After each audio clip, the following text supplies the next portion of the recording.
Hello, once again, my name is Claudia Scarimbolo. I'm from the Austrian Chamber of Commerce. This is one of 10 partners of the erasmusplus project, SPINTeams. And I would like to start before we start with the presentations, because the SPINTeams project is a multinational project, and we have people from 5 countries, and that's why I would ask you first that the groups, the people from the countries, say hello, and that's why I would ask first the Austrian people, because I am on gallery modus, so please go all to gallery modus. Then you can see all the people. Yes, and now I would ask you, please, the Austrians, to say hello, so that everyone knows who are the Austrians in the group. Hi, everybody. And the next one are the people from Croatia. So please, people from Croatia, say hello.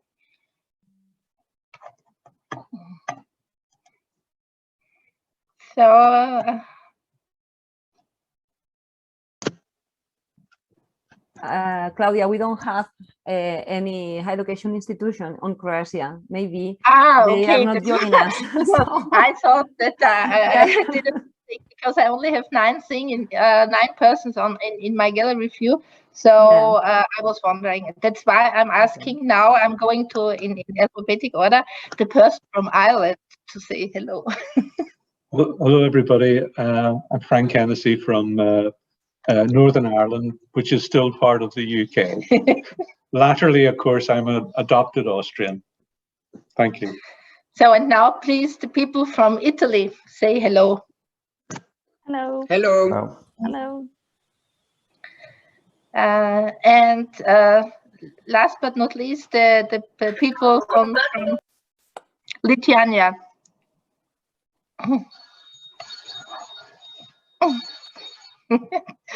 As you hear, the phone is ringing here, because we are sitting in one room. We are 3 people in one room because we had technical problems. That's why Frank is sitting next to me. So when later on he will start his speech. So please don't wonder when I'm moving, and then he will be on the screen. So, but now to the program for today. The Claudia, first sorry, part, I think that the Spanish people didn't say hello. Oh, excuse me. No. Here we are.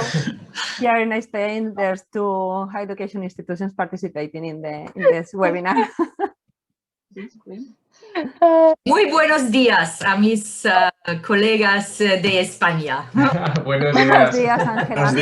Buenos días. Okay, so then let's start. Yes. At first, we will make the presentation, and in the first part, you will get some information about the project, the SPINTeams project, what the targets are, why we are doing this, what the duties are of the entrepreneurial coaches, and then Frank will do his speech.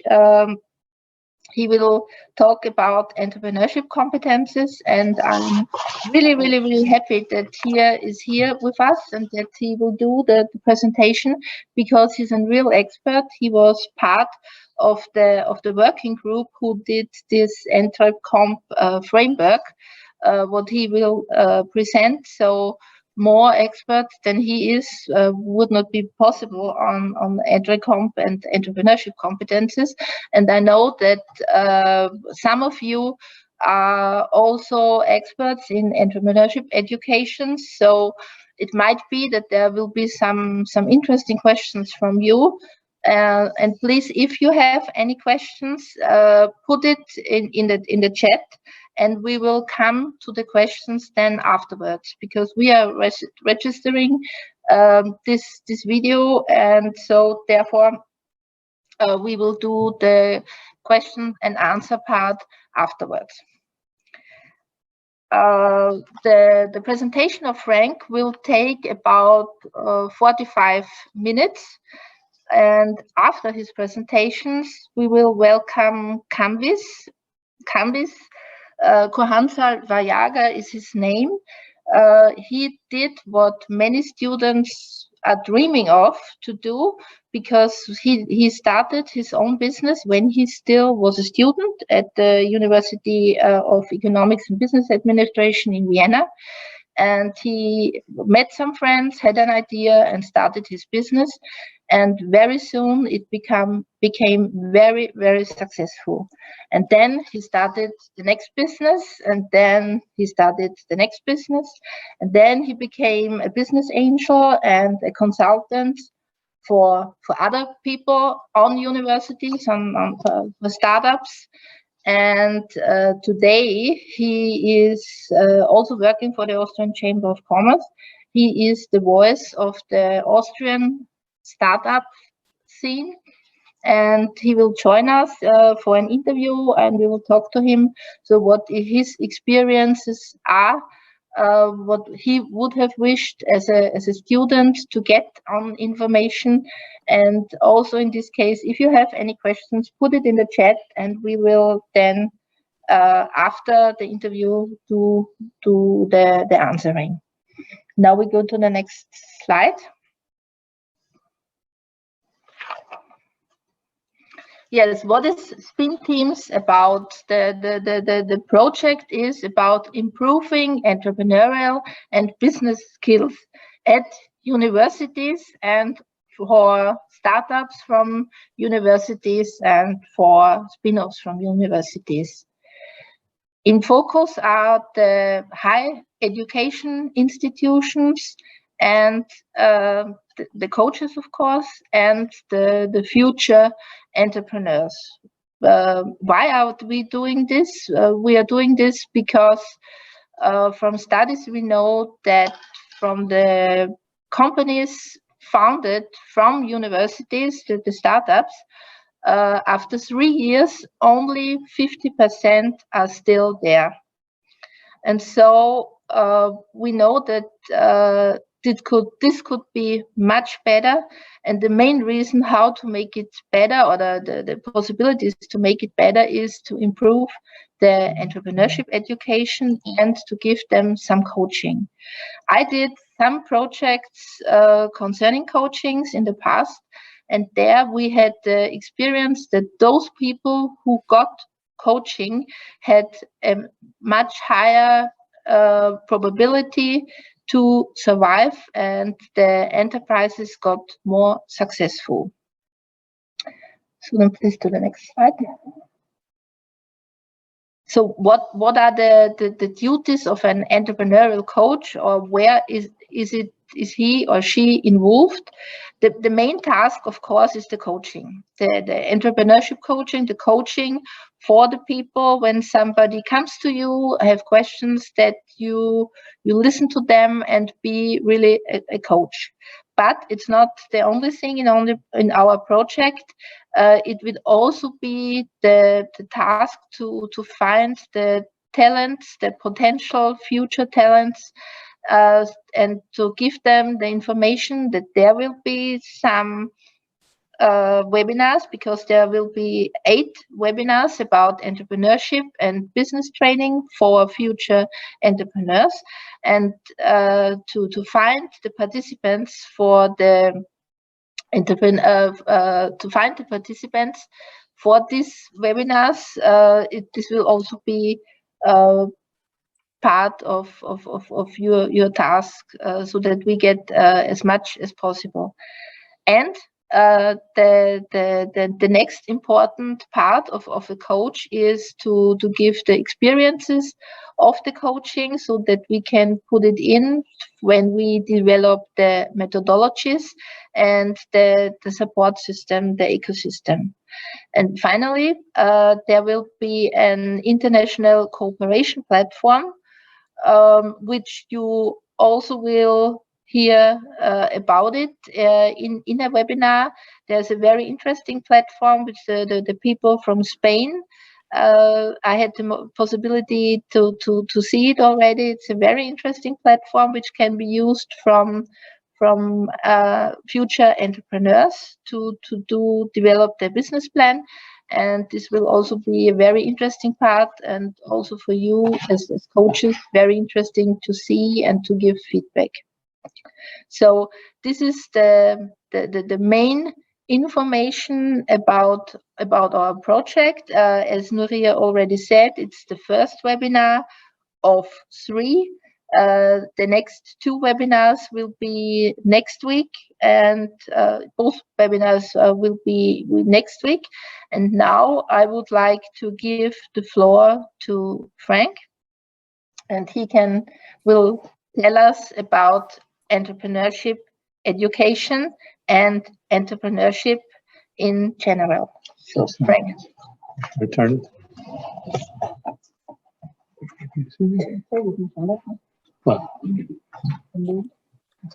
Well, welcome everybody. Can you see me okay? We've had a little bit of technical problems, so I hope this works okay. I'm delighted to be with you this morning. And what a wonderful group of participants when I saw the list that Nuria sent to me. So hopefully this will be just the start of our relationship that will take us forward over the next year or so, working towards the various objectives that Claudia just set out for you. I've listed here on this slide what I hope to do with you over the next 45 minutes or so. Some of these are, I would be hopefully confident that most people will understand and agree with what I'm going to say, but there are areas of ambiguity in the simple question, what is meant by entrepreneurship? The next one, I think we all probably as practitioners will accept and all too well appreciate why entrepreneurship is important and where and how it takes place. And then more importantly, I'll focus on the entrepreneurship process, the key elements for successful entrepreneurship. And again, I think as Claudia indicated, we'll be looking over the coming months to draw upon your experience and your expertise in order to harvest all of this valuable knowledge and insight so that we can share this and roll this out through not just the partner institutions, but all the other HEIs across the Union. I'm going to particularly focus on the Entrepreneurship Competence Framework developed by the JRC, Joint Research Council of the European Commission, and then take us to our main objective, of course, which is the Entrepreneurial Coach as a critical friend. Next slide, please. So,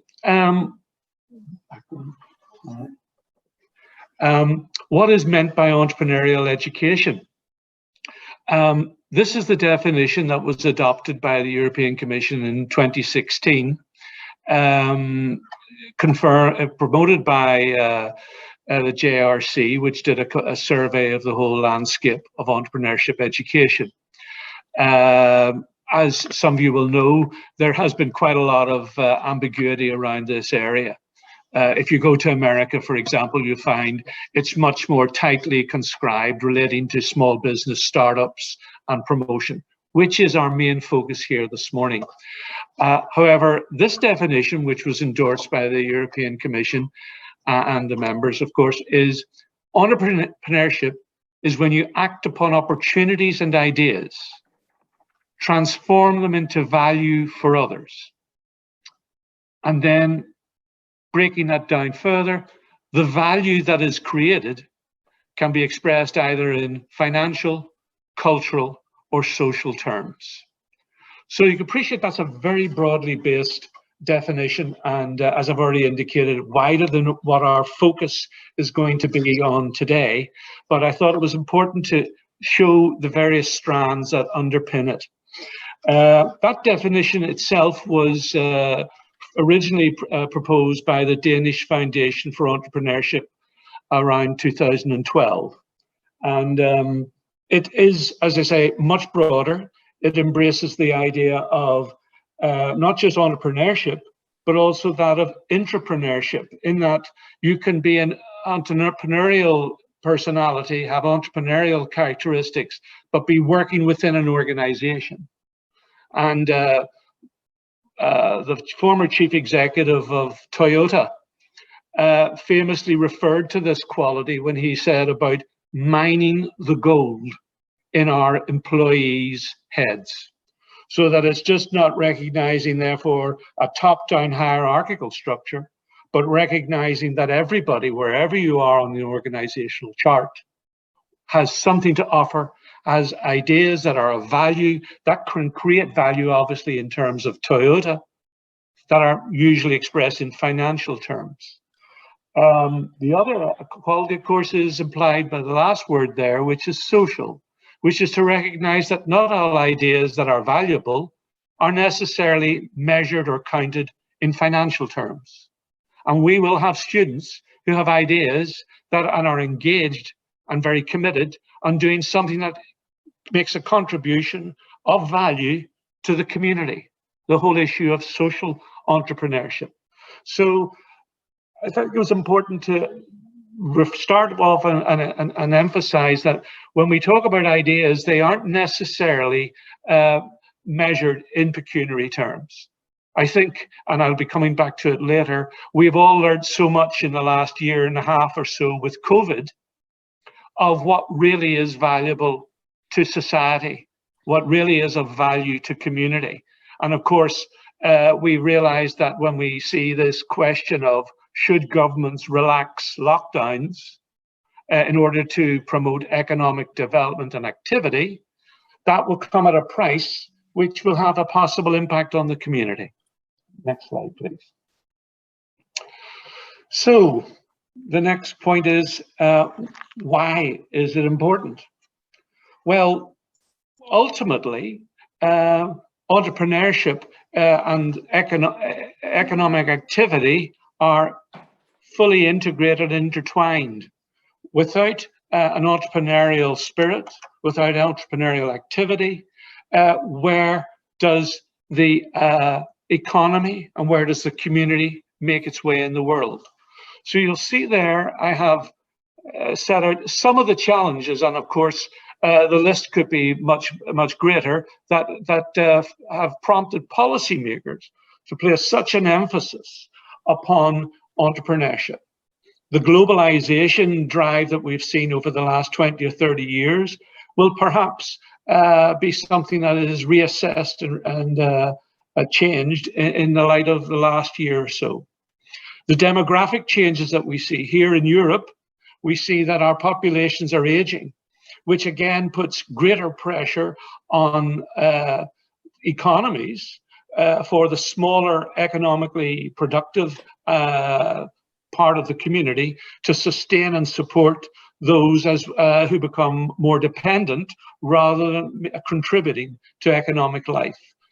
That, of course, is aided by the whole trend that we've seen in recent years of automation and robotization, which has led to a debasement in the value and the currency of muscle power. Labor, human labor, is increasingly undervalued in terms of you can replace it by automation, by robots and so on. Although we have seen, as I say, how we have in areas such as the health service, how much human interaction is important. The next challenge, of course, facing policymakers is that of artificial intelligence. Because while muscle power has become debased as a coinage, increasingly over the coming years, we're going to see intellectual power and intellectual challenges being presented from the IT, what has been called by the World Economic Forum referred to as Industry 4. How much of the work of accountants, professional classes there, or lawyers, how much of their work can be replaced by artificial intelligence? And then lastly, of course, back again to the physical and the intellectual interchange, we can see we have the whole question of weightless trading. and the impact that that has on the national economy. We saw last weekend that the G7 meeting was discussing how to raise tax revenues from companies that are literally trading weightlessly. By that I mean the world's largest hotelier doesn't have any hotel rooms, Airbnb. The world's largest taxi company doesn't own any cars, Uber. And the world's largest shop doesn't have any shops, Amazon. So again, the threat, not just of employment, which of course is a concern for government, but also in terms of revenue, is such that these are all challenges that drive the focus ever more on entrepreneurship for policymakers. And you'll see in the background, of course, I have the image of COVID-19 there looming over everything, because so many of the things that I've just said, of course, will have been changed by the experience we've had in the last year.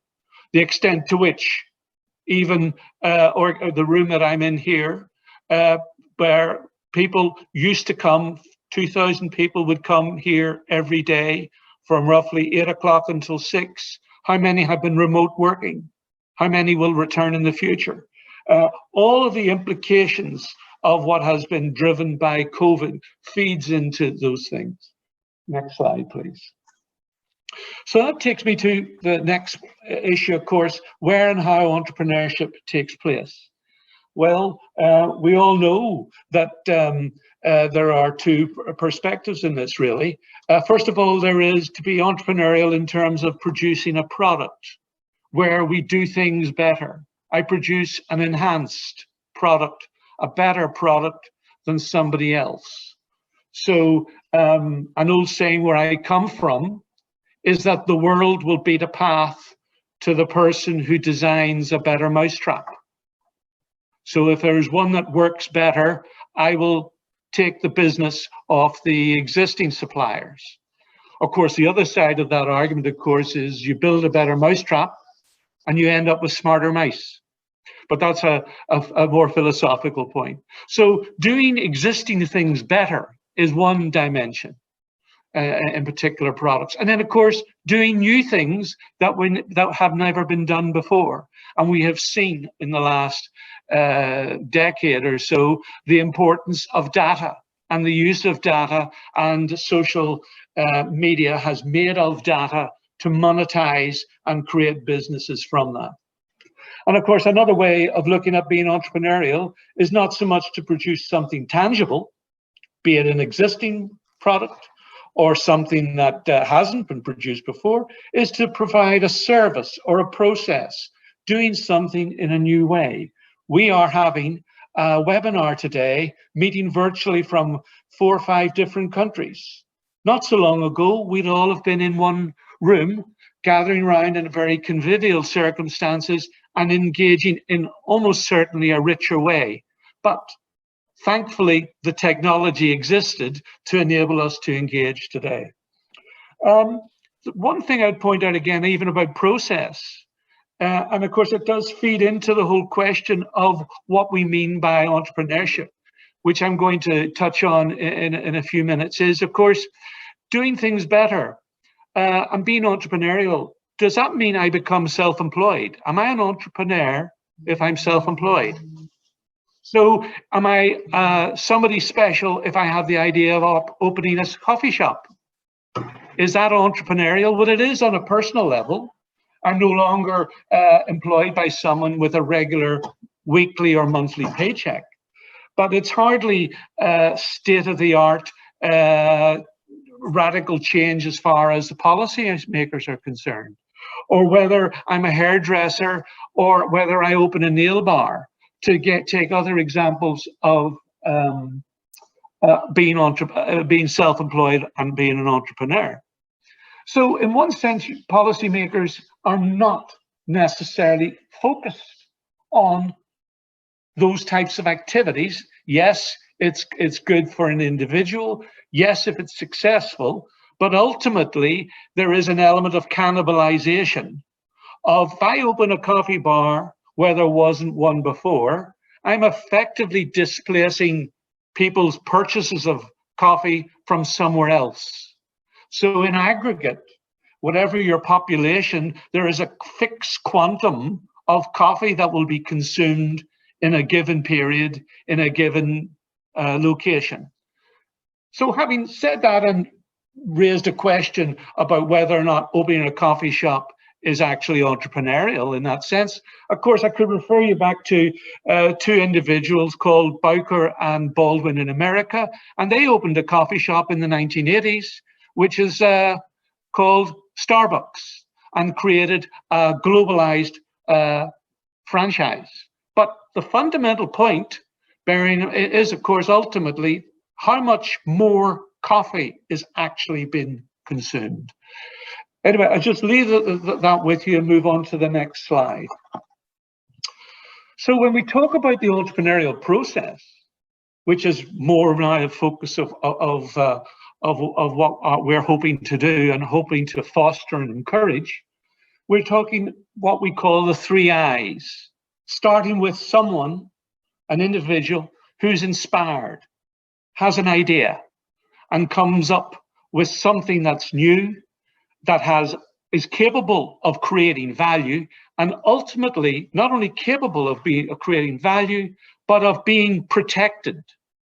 Because if I have an idea, if I can't protect it, such as I can protect my intellectual property, be it a brand image or a patent to allow me to exploit it, if someone else can come along and exploit that idea, my idea doesn't really have a value. So you have your process of inspiration, whereby we're developing the creativity of being inspired to do something. And then there is the movement towards ideation, how to actually improve the offering, make it more marketable, to take that idea, that inspiration, that creativity, and move it from the abstract towards the real, the reality, the concrete reality, which is something can be sold or made available to others. And then moving to the third stage, we have that of implementation, the ability to take it to market, to make it available. So there's a process of moving from the, if you like, the drawing board through the prototype process to realizing it in the marketplace. So there's a whole area of discussion there around what we would call design thinking. And of course, what we're trying to do here and what we're hoping is that our coaching process, our interaction with the young people who have the inspiration, have the idea, that our coaches will help to prompt our potential entrepreneurs to that third stage of implementation. Next slide, please. Next slide. Thank you. So I just thought I would throw up this slide. This one is where I'm drawing a distinction again between what we call creativity and innovation. And the top middle image there is of Isaac Newton, the famous physicist about 300 years ago, who famously coined the phrase, "I am standing on the shoulders of giants." And as you can see, the telescope and somebody else building on Newton's work in turn can see further into the future. So that's the metaphor that I've taken there of Isaac Newton. And of course, most of you, I think, would recognize one of the wealthiest people on the planet, the top left there, which is Jeff Bezos. And my point is, Jeff Bezos was not particularly creative individual. He would not have been able to create Amazon without the shoulders of everybody else that I put on the screen. Amazon would not have been possible without the work of the chap on the other side of Newton, which is an English a man called Tim Berners-Lee, who designed the World Wide Web and the whole HTTP protocol, and he gave it to the world for free. So without the ability to use the internet, where would Amazon be? But in turn of that, bottom left, you see those three gentlemen. The one in the extreme left is a guy called Woodland, who along with Messrs. Laufer and Silver developed the barcode, and therefore the ability to use with that the barcode scanner, which in turn enables all of the computerization and all the logistics which lie behind me clicking a button on my tablet, iPhone, or whatever, and a parcel arriving at my door within 24 or 36 hours. So the work of those people designing the barcode, and the origin of it being that this chap Woodland drew lines on the beach representing a visual form of the Morse code. The guy, I won't dwell too much on this, but I think the point is reasonably well made. The chap next is an American with an Irish name called McNamara, and he forgot his wallet when he went out for a meal with his family and friends. And he invented a card called Diner's Card. And out of that, we got all the credit cards. And then the next one, moving to the right, is a chap called Ross Perot. Some of you may have heard of him running for president of the United States in the 90s.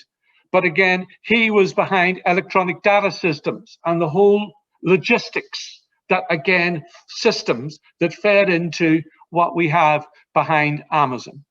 And lastly, of course, another chap called Fred Smith, who decided to set up a business called FedEx. And so you see all those individuals who produced in their fields of interest, their fields of endeavor, they had ideas, and they produced the conditions, the environment, and the context upon which Jeff Bezos took all of those variables and options, combined them to give us the business that is Amazon.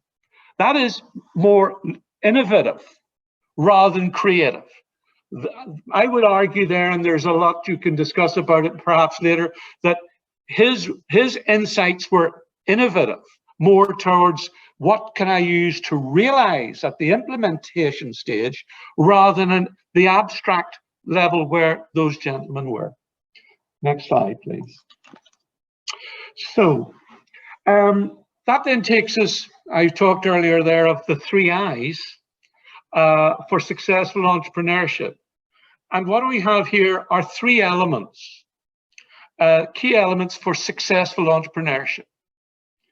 The first one that you'll see is in blue. I have spotting opportunities and creativity.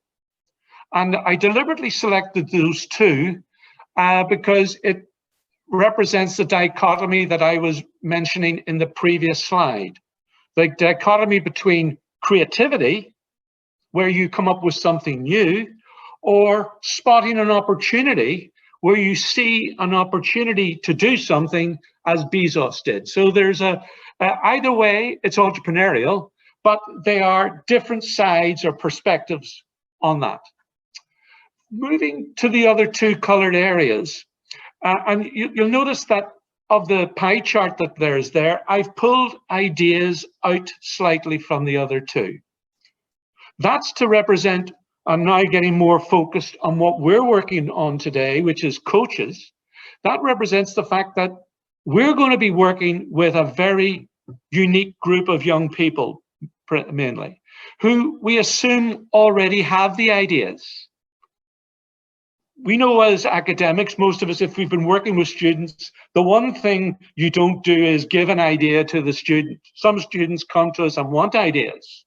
It never really works out because there's no engagement or commitment to it. That's more, you apply that problem or issue to the power of n if you're looking at entrepreneurship. The student, the individual concerned has the idea already. Our coaches don't have to give the ideas to these individuals. They have to take them to those other 2 elements.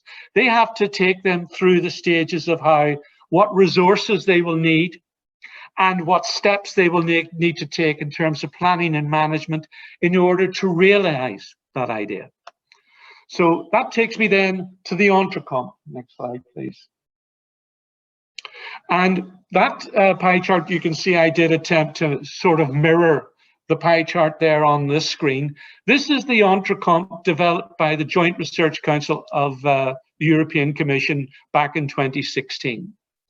And what that is a framework whereby they identified 3 competence areas. To be entrepreneurial, you needed to have 3 competence areas, and they were effectively the ones I already mentioned in the other slide. You obviously need to have an idea. You need to spot an opportunity. The next competence area is you need to have the wherewithal. You need to have the resources to enable you to exploit that idea, to take it from the abstract and apply it and make it a concrete reality.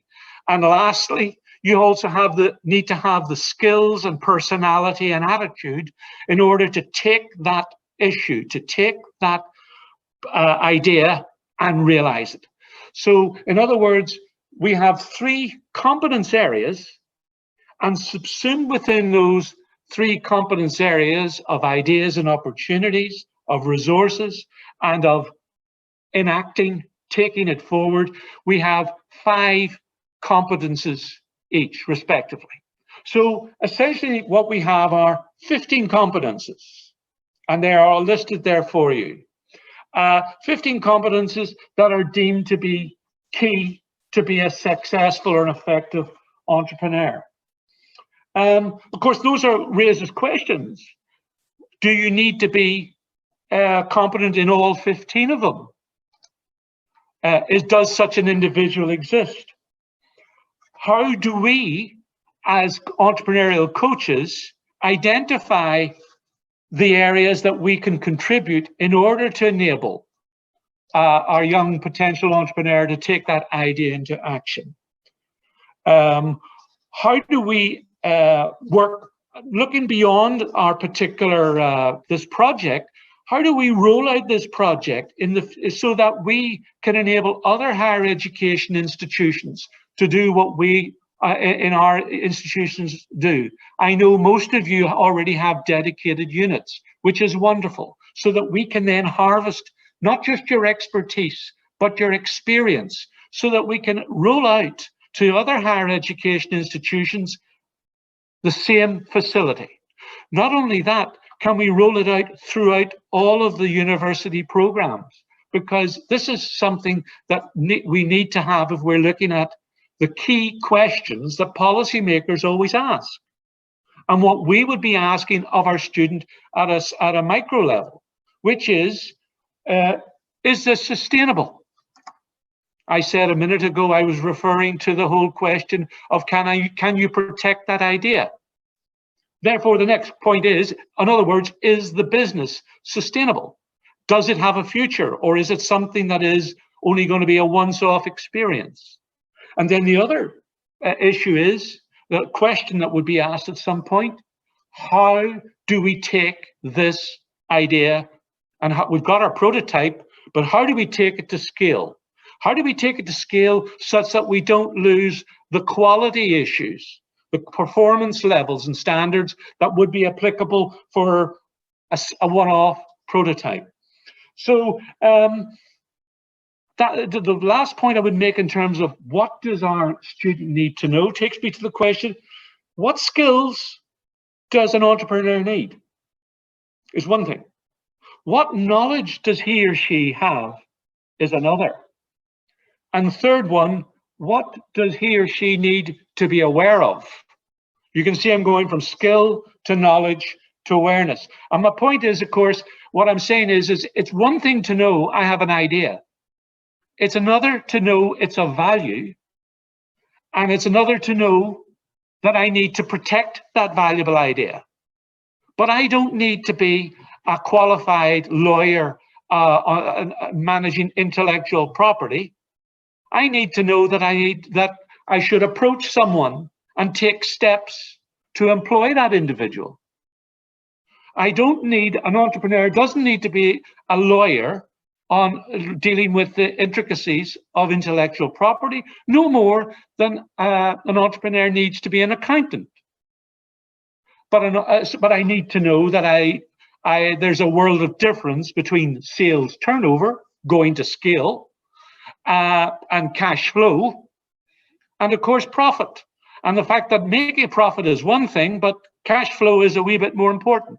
So there's knowledge and awareness, but there's a higher level of skill that the entrepreneur does not require. So those are the levels of what we'll be working through in the webinars we're going to develop in the autumn, because it's a balance, and this is where your expertise will come in vitally, is the balance to be struck between giving and fostering the encouragement and asking the questions that prompts these entrepreneurs to avoid the elephant traps and so on, and at the same time not taking them, shall we say, up a blind alley or distracting them from what are the key elements. Next slide, please. So that really takes me, this is my last slide. I think I'm just about okay in time. Therefore, what is the role of our entrepreneurship coach? You can also already gather from some of the points I made in the last slide that we're not really talking, a coach is not a lecturer. A coach is not a teacher. So what is the difference? I mean, obviously the coach is there, obviously to support, to guide, acting as a critical friend. A critical friend is someone who could be trusted and who will ask provocative questions, provide some information to be examined through another lens.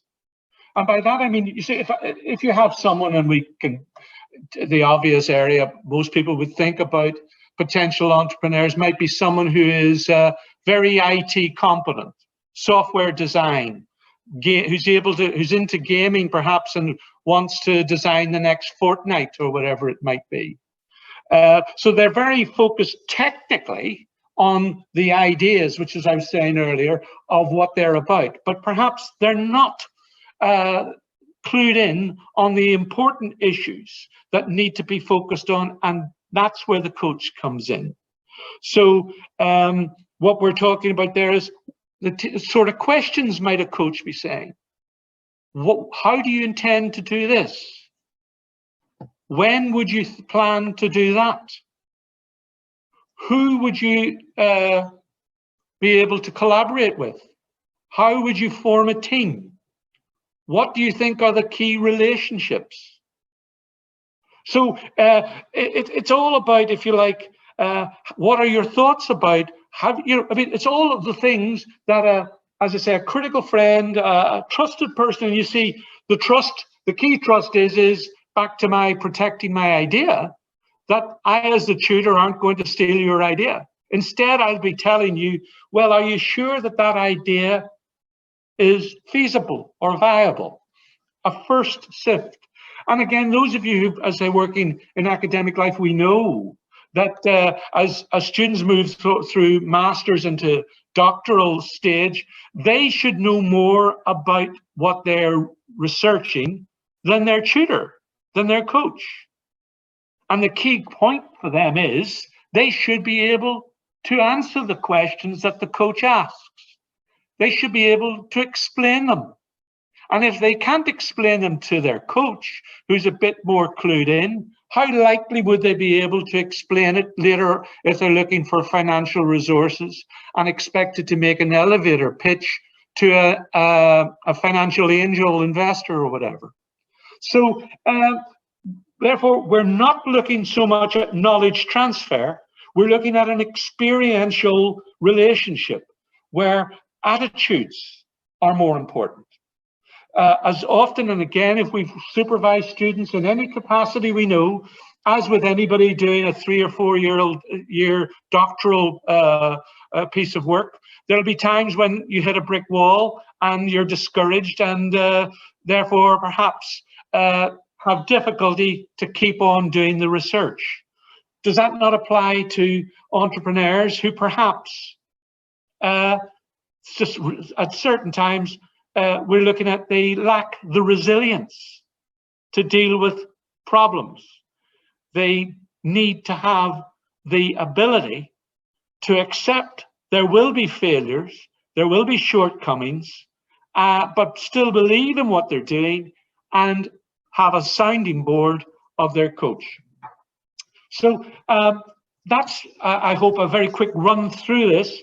I've taken you from what entrepreneurship is, how it's viewed as a much broader definition, all the way through to where I see we're going with this project. We'll have a Q&A session, as Claudia said later on, and I'll attempt to respond to any questions some of you have already asked or will ask. And if not, we'll deal with it and look at it over the coming weeks and as through the project. Thank you very much, and I'll hand over to Claudia. Thank you. Thank you, Frank. Yeah. So now we have to see, is Canvas already here? No, Claudia, he is still missing. Okay. So are there questions? I haven't seen India. No, I only have questions from Latvia. No. I haven't seen any questions. I just need a minute to call him. So maybe when if there are any questions to Frank, so I will propose that you ask the questions now to Frank. And here in the chat, no, there are no questions. So just give me a minute. I have to call him. Maybe today's the day of technical problems, and I have to call him, and we'll come back to you immediately. Well, I hope I haven't put too many of you to sleep. I'm well used to doing that. In my working life, I had to deal with large group of students, and we know after about 20 minutes or so, interest and enthusiasm can wane somewhat. I do think, as I say, looking at this project, and if I refer you back to the slide where I was talking about coronavirus, we are in a, can I just say, I think we're in a very lucky and privileged position here, because realistically, will there be as much money and resources for European projects in the next 5 years if we do move towards normality? So I think it's pretty clear, no matter what, with the best will in the world, the resources that we are currently enjoying were already committed in terms of planning, but in the future, perhaps less so. In which case, it's all the more important that we are able to build on and contribute to each other's own expertise, to form networks, to exchange the knowledge, expertise that we have, share the experience, so that we can still do what we wish to achieve, not just in terms of promoting entrepreneurship and promoting young entrepreneurs, but also in terms of the life of the university. Because at the end of the day, I do think that this is going to be a challenge for us. I understand there's been a little hiccup with Canvas, so I'll just talk a little bit more about how I see what the coach will do. Canvas will be there in a minute. He will. So as you can get, I did warn you, I'm very good at, somebody called me once the Mogadon man in terms of putting people to sleep, but I'm very, very practiced in that. Well, if you think of what the coach will be. Sorry, Frank, there's a question. I think that there's someone that wants to make a question to you. There's a question. You can open your microphone, Frederic. Maria. Oh. Yes. You need to open your microphone. Yes, sure. Now. Okay. Okay. Okay. Hello, Frank. Nice to meet you. Hello. Maybe mine is not a question. Maybe it's just a topic to go deeper in your question. When you talking about where and how entrepreneurship take place in the product, doing things better or doing new things in the process, doing things in a new way. I was thinking about a last experience about the transfer of innovation. Because transfer of innovation can be in a product or in a process.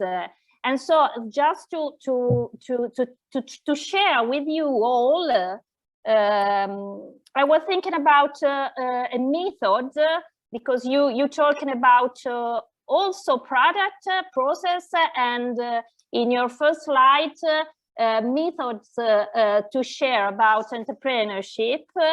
And I remember that in a transnational experimentation in SMEs, homogeneous sectors about nautical and mechanical and tourism sector. I have been involved with other transnational partners in this research, and we tested a new method, the study circle. The study circle has been tested as a new method to reach the training model of acquisition of innovation is MES in tourism, mechanical, and nautical sectors, nautical fields. Okay, at the end, for instance, this experimentation revealed that a study circle can be a training model inside the network with different partners, with different transnational partners, supporting, sharing knowledge and skills and generation of new ideas. Yes. So I think it's very important, your topic, when you're talking about product, process, and ideation. Yeah. So the three steps of coaching. Thank you. Yeah, you've touched on a very important point, because I mean, because at the end of the day, one of the roles of a coach may well be to be a matchmaker, to bring people from different backgrounds and areas of expertise, of area of interest together. Because just as I said, coronavirus it has been a game changer, if you like. I mean, as we look to the future, I mean, what is higher education going to be like in the future? Are we still going to have all the different silos of different disciplines, or will there be much more integration? I think it's in. I don't think Bezos has any computer expertise. I think his background was finance. Anybody can have an idea, and anybody else talking about it can maybe suggest a way of improving it. And so this is the core of that point of Toyota, mining the gold in our workers' heads. And what we want to get is the gold in our students' heads. And you can see, I mean, I think it'll be interesting to know the number of subject disciplines that some of our participants have working through their units. Are there any students from the arts, for example, coming through with ideas? If we talk about something like tourism, for example, how many people are not interested in history or the geography and the etymology of a language?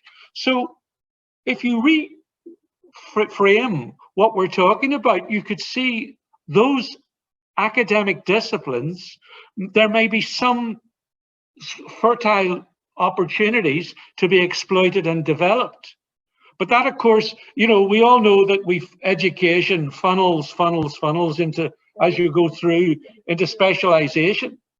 But there is this whole notion that of employers, of course I'm talking about employment, but the Industry 4, the 2018 World Economic Forum, they were talking about the T-shaped expert or employee who had specialist knowledge, yes, as a pillar, but then broadly based skills as well. So there's a lot there in terms of what way are our institutions going to evolve, and what way are courses structured. I know many of these issues have already been well discussed, but they could accelerate. As I come from a part of Ireland linked to the UK, coronavirus has hit the UK university sector very hard because their business model was built on international students, with a lot of people traveling from one side of the world to the other and been put in buildings in very close proximity. And, you know, you can see there will be universities in the UK that go bankrupt. If your model is based on footfall. So anyway, but it's an interesting question about what way we frame the problem, what way we frame the environment for our potential entrepreneurs. Canvas available? Hold over to the canvas. Thank you. Thank you very much. Okay.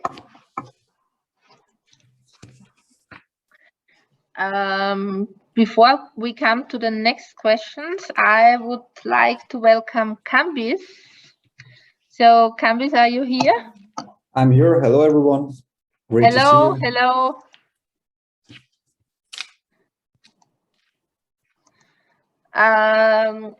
Kambis, I already told our participants a little bit about you.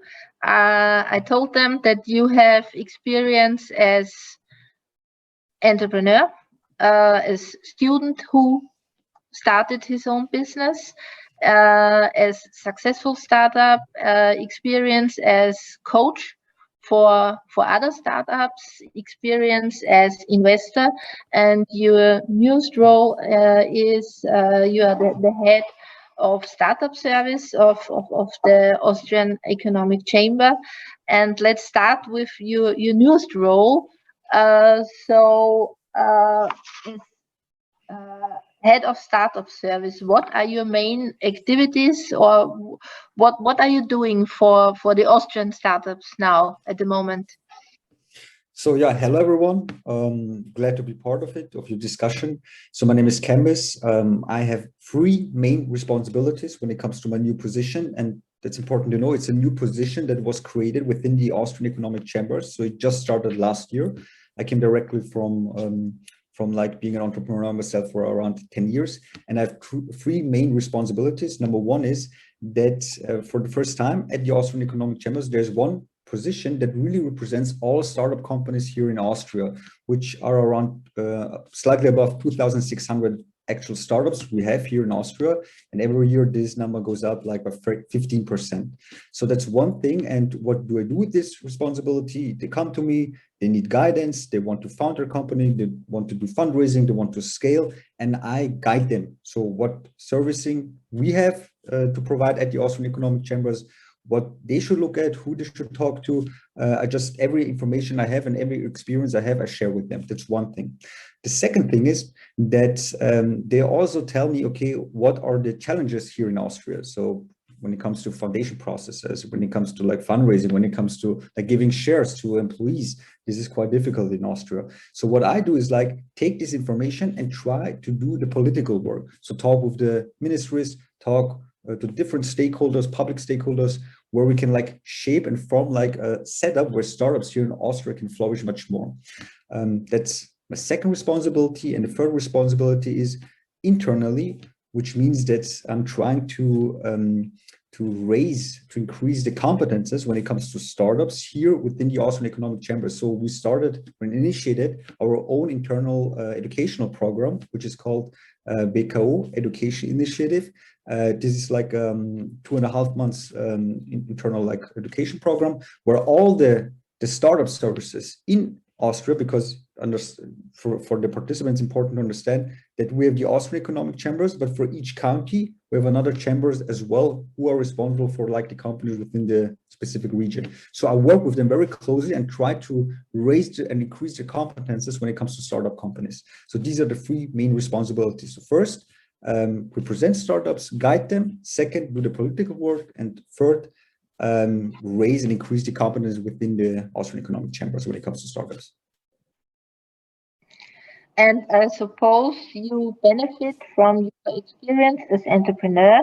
So when you started your first business, what kind of support did you dream of at the university?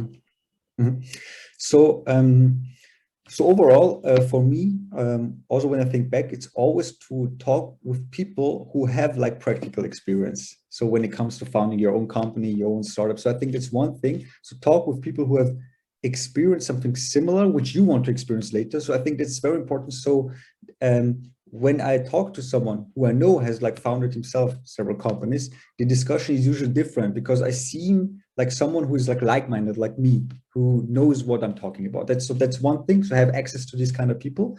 Second, and this is just not about universities, but and this is specific here in Austria because there are differences in each European country. Just take Estonia into consideration. So the whole founding procedure. When I want to found a company, I want to do it like via one portal, everything online within 24 hours. I want to like fill in all the information I need. I want to get all the information just from one website and not like from 10 different websites, which is can be here in Austria. I mean, the Austrian Economic Chambers has a great website with a lot of information, but still the information is spread on different websites. So I want to get from one website all the information. I want to do the whole founding process. And then when it comes to, for instance, public grants, here in Austria, we have like a lot of different public grants organizations and so on. And each of them has their own website, and own platform and so on. So for me, it would be easier as a founder to have like all these things bundled onto one platform where I can just say, okay, I type in information, I found a company, I get the information I want, and then I can even apply for grants. I can even be matchmaked, for instance, with other entrepreneurs, companies, and so on. I know this is quite difficult. It's not so easy, but from a founder's perspective, this would be like very, very easy. So this is number two. So one, get access to people who have practical experience. Second, get a one-stop shop portal, let's say something like this, where I can do all my stuff. Yeah, and this would be like the most important thing. Third, and also here there are differences between like European countries.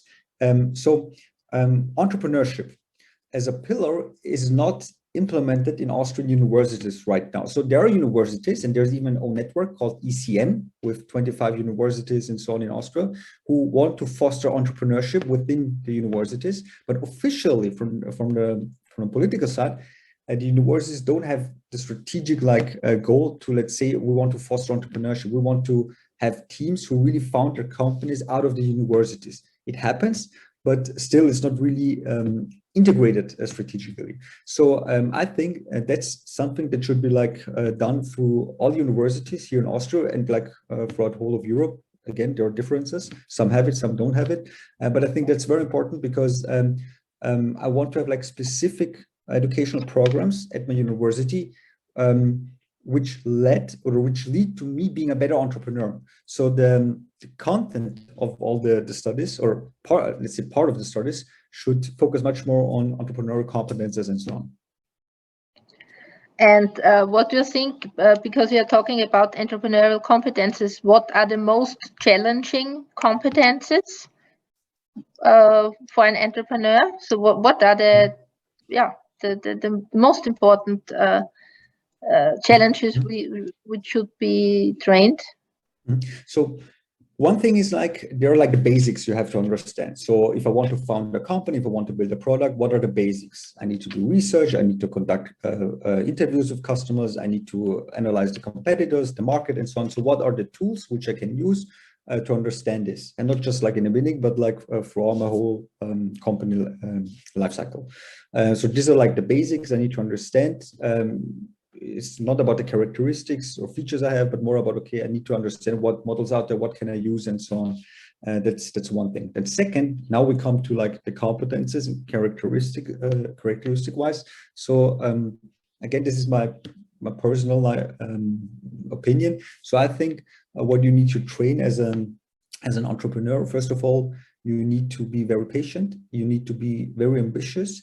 You should understand at least some part when it comes to software. You don't have to be a coder yourself, but to understand it, because now actually most startups have some kind of digital component, software component. So I think have a basic understanding that's very important as well.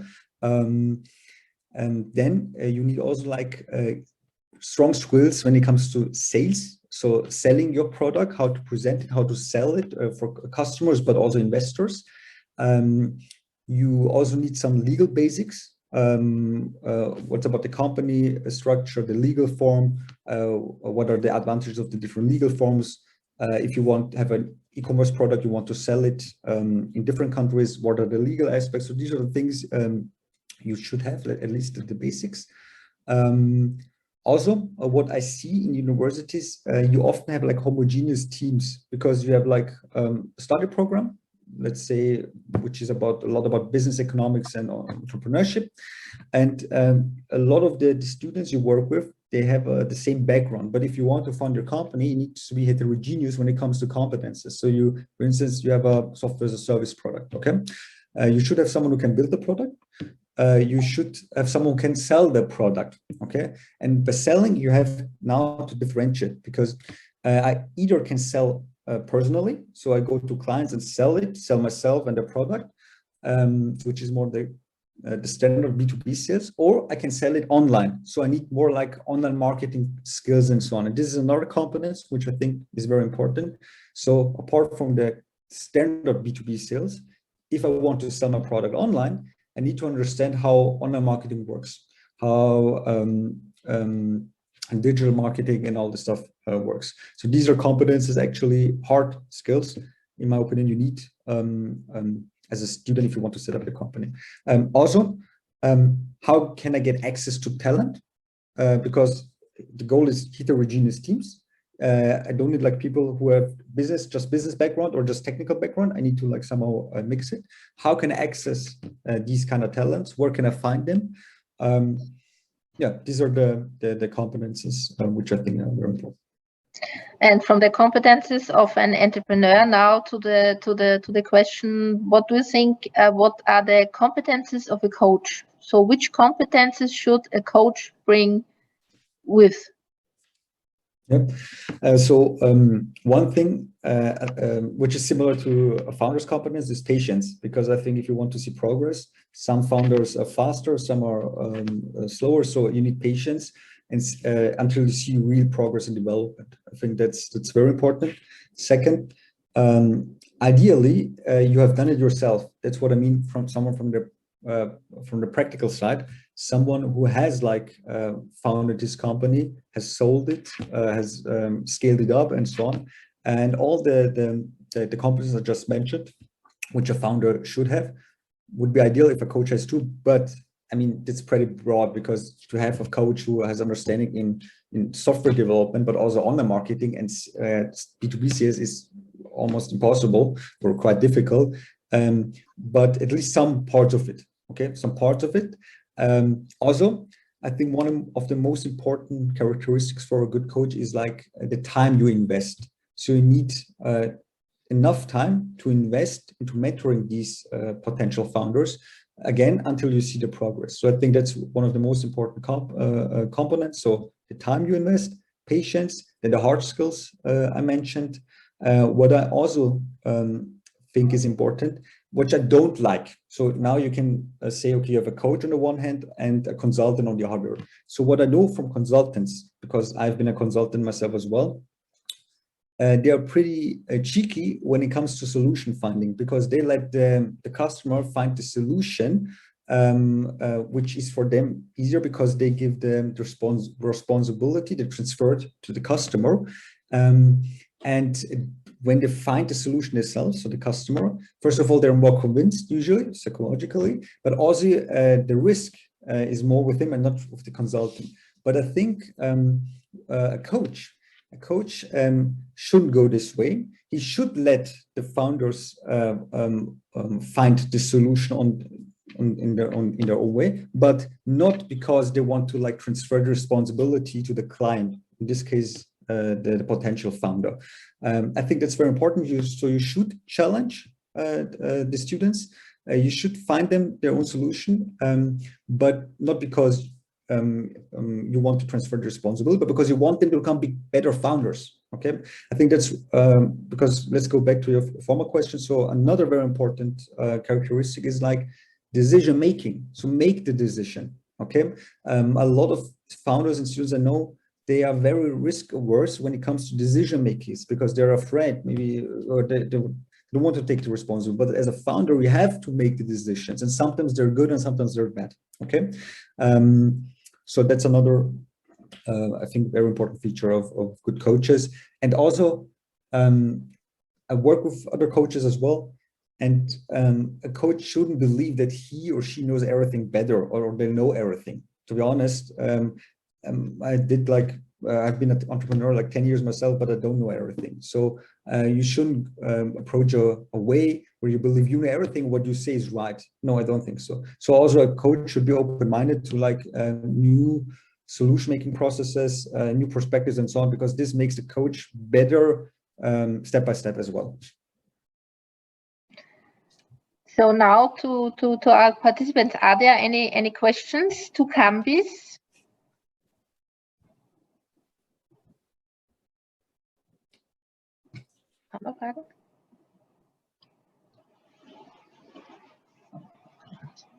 Yes, Frank. Kambiz, I have one question. Yes. Oh, sorry, excuse me, sorry about that.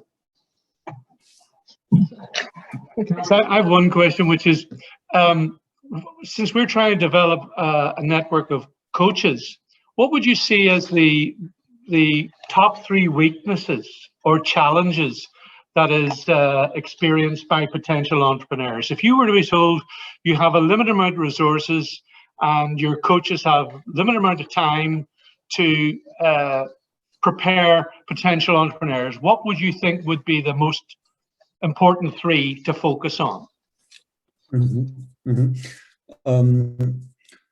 Also a quite difficult question because we have differences between European nations. For instance, when it comes to fundraising, in some countries it's much easier, in some countries it's more difficult, or particularly when it comes to later stage funding. But what I think, let's say the top 3. So one is like how to understand your customer and the market. Okay, how to evaluate it in a rightful way, understand what is the potential of a specific market, not just before you start the product, but also like ongoing, because the market dynamics can change. So I think that's one very important skill you need to have. And a lot of startups fail when it comes to this. Second, the competence to pivot. I'm not sure if everyone understands or understand what this means, but pivoting means like changing your product or your business model or even your target group in its foundation, because there are like market changes. Think about Corona. So Corona has changed a lot about like market demand. So a lot of companies needed to pivot the whole product or just parts of it. So I think to understand, first of all, you need to, again, have a close look on the market, how it changes. Then you need to act. And the thing is, how do you act? How can you pivot? What are the components making a good pivot? And a lot of companies I know, very successful ones, have pivoted throughout their time, several times. So that's another thing.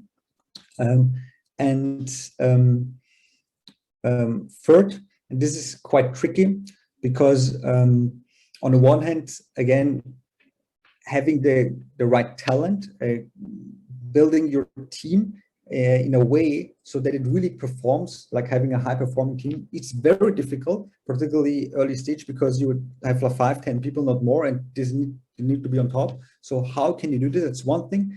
And the second thing is, again, this mostly startups have some kind of software component in their product. So having this software competence, I think is also very important. And third would be like selling your product. So it's in between these three, apart like from customer understanding, market research, pivoting, we have these three, which I think it's quite difficult to say which is more important. But if I have to go for one,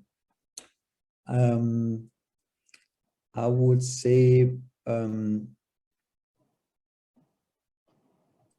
I would go for the software know-how, the understanding of the software, because based on this, you can build a great product.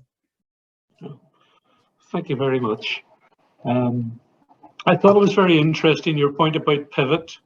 So that, I mean, in other words, the point is that you may make a decision, you may have an original concept, but at some point you realize that it isn't working, and therefore you have to, even all the sunken costs financially and emotionally or whatever, the clear-eyed decision, the ability to pivot and change. I think that was very useful. Thank you.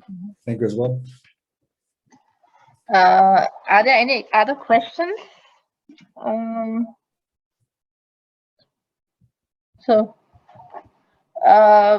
we don't have other questions. Thank you, Candice. Thank you for your contribution. We will consider it.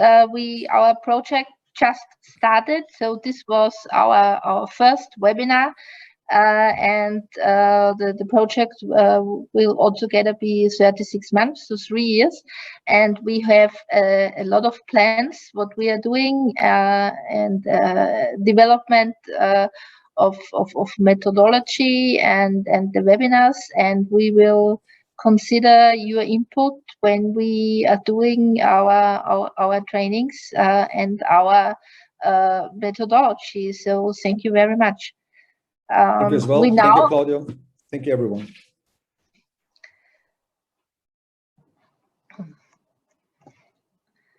So now we come to the before I will announce the next webinars. I will ask you to fill out the feedback survey. There is a link in the chat. Nuria put the link, and so please then give us a feedback for the webinar. How did you like the presentations and the contact, so that we can also learn for the next webinars. And the next webinar already will be next week, so on the 16th of June there will be the webinar about coaching entrepreneurs, and the speaker will be Professor Zane Drinke from the University of Duriba. And 2 days later, on Friday already, will be the second part about coaching. Sorry, Claudia. Sorry. Yeah. But the third webinar is not the same week. It's the 29th of June. It's the last week of June. It's not. Then I have had a mistake in my notes. Yes, I think it's the 29th of June. Because in all the information that we have already sent to the participants is correct, is right. Because the last webinar, the third one, will be the 29th of June. And okay. It will be done as a workshop, more or less. So, and it will be longer than the other one, because it's important to practice some tools to make a value-based coaching. And I'll let you finish only to correct this, but I think it's important to don't get confused, the participant. Okay, then we will make corrections on the slides, and the slides will be available after the webinar. So yes, this is it. So we are at the end of our webinar, and I hope you enjoyed it and you liked it, and we will see each other again next week. So bye.